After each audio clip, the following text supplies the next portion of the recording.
একদিন এক কৃষক তার ধানক্ষেতে ধান কাটছিলেন। হঠাৎ তার কাস্পে মাটির নিচে কিছু শক্ত জিনিসে লাগল।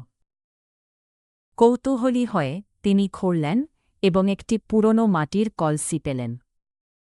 যখন তিনি সেটি খুললেন, দেখলেন সেটি সোনার মুদ্রায় ভরা। কৃষক ভাবলেন, এই সম্পদ শুধু আমার জন্য নয়। তিনি গ্রামের গরিব মানুষদের সাহায্য করলেন। তিনি গ্রামের রাস্তা মেরামত করলেন এবং তিনি বাচ্চাদের জন্য একটি স্কুল তৈরি করলেন। শীঘ্রই সবাই তাঁকে একজন দয়ালু মানুষ হিসেবে চিনতে পারল।